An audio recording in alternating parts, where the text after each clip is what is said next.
Welcome to East Coast DNA. I have another new up and coming artist with us today. We're in Truro. Some people may recognize the background. We're actually at the engine room. So, welcome, Autumn. Hi, thanks for having me. So, I just recently met you when you were performing up at the Food for the Ears, which we've mentioned a couple times on the podcast already. But you yourself were performing with a series of people for like a singer-songwriter type deal. So I didn't get a chance to find out much about you yourself. So for our viewers, would you like to tell everyone a little bit what you are doing out there in the music scene now? And maybe a little bit about what you have coming into your head. Am I holding this or are you holding this? There you go. Are you holding it or am I holding it? No, you can take it. Oh, okay. So my name's Autumn Mackay. I am 19 years old. I am from Truro, Nova Scotia. I've been involved in music for as long as I remember, just kind of in churches and stuff, doing the whole music stuff there. Yes. Up in that. That's where my background comes from originally. Yep. And then I did the whole band scene for a bit. I played bass and vocals for a band, and then I did lead guitar for a band as well. And then back in August, I went solo, and it's been very busy ever since. Yeah. So I've been playing for just in my room for over 10 years now, but and I write a lot, so I've got around 200 originals currently. Cool.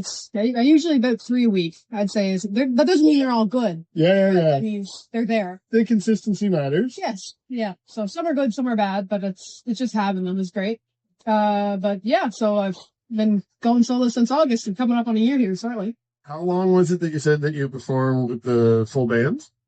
That was for about a year and a half. I think I did that. Okay. And we all went to different schools and that. Yeah. And same, the one I was playing the lead guitar for. It was, they were playing at Halifax, and I drive a Jeep, so I'm like, gas is Yes, I could see that for sure.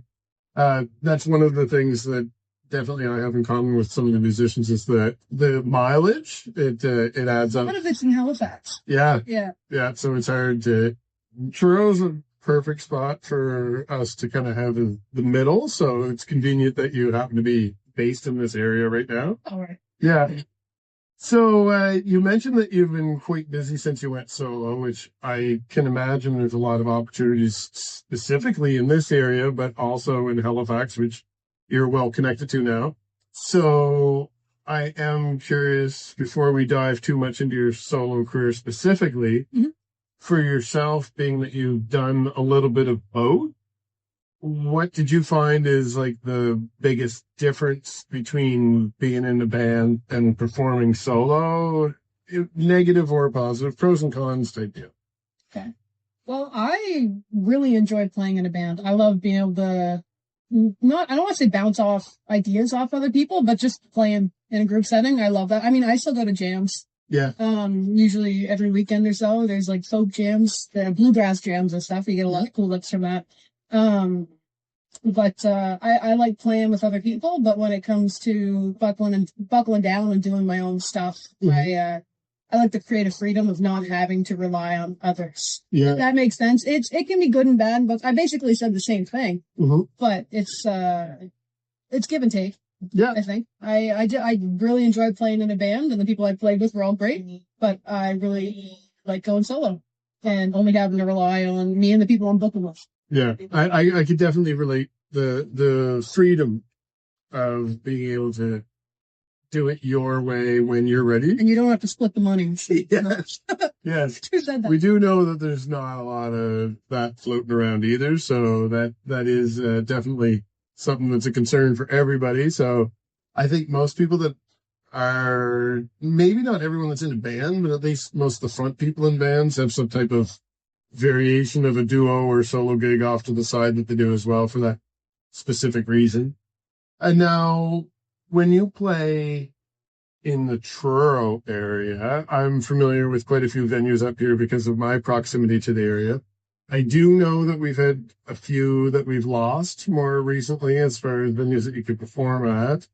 But I also know that there's constantly new things popping up too. So what are your mainstays if people are looking at future listings and hoping to see your name? Is there specific venues you frequent? Well, I've played the engine room here quite frequently. Yes. They're usually longer gigs. I'm playing the Belly Up May 2nd Okay. for 3 hours, 7 to 10. If you're interested. But the 3 hours would be a long gig, but it'll be fun. Yeah. I do play the Truro Commune. I'm there quite Yeah. frequently. That's a very nice venue. They're a lovely couple that really. Oh yeah, I love it. Yeah, they're very sweet. I played Victoria Park, but that's more summery. And Julia's Lounge. That's the other place Right. I've been a few times. So there's a bit of taboo around it, but it's there's usually a good crowd. Sure. Yeah. And now Victoria Park, I'm curious. I don't know how I missed it happening, but there's a yurt set up there now with some kind of like yeah. Yeah, I talked to them before about having me. They wanted to book me for something there, but Yep. that's when the weather gets nicer. I think was their idea, but Yes. So what does your yeah we did acknowledge that you're kind of in school as well. So you're taking music programs?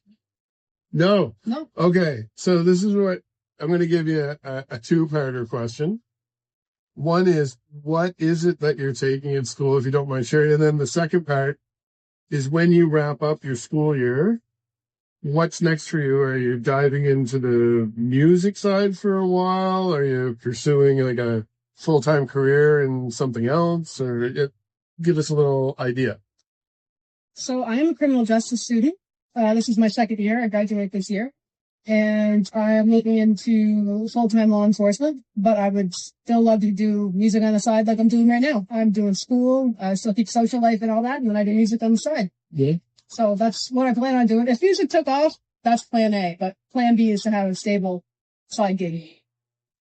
So at first I thought you were going to say criminal. I Surprise! didn't know that if you took over. But with those both happening at the same time, like I know parallel activities like that are quite common because most musicians in our region do have some other side job, much like I do myself. So I'm curious, as far as recordings then, like, do you have anything that's out there today that people can listen to, or do you have any plans on new material? Nothing yet? I do plan on recording this summer. Okay. Yeah. So as far as what people could expect if they catch it one of these performances then too, you obviously have some original content or you wouldn't be recording, but what type of mix do we have? I'm assuming most people that are going to be able to pull off a 2 or 3 hour set have some covers in there as well, but what's the general vibe when somebody goes to see Autumn live? So I predominantly do my own stuff because I have such an amass of originals. That's what I stick to. I do have, I'm holding that weird. I do, so Neil Young, Fleetwood Mac, that kind of stuff. Mhm. The Bob Dylan. I mean, I think everybody's on a Bob Dylan kick right now after their stuff. I was playing it before the movie happened. Yes. But Could have worked can't too. cover that up. But, yeah, that's definitely older stuff. Some of the Eagles I do. But yeah, I'd say more folky rather than country. Yeah. But I do wear a hat sometimes.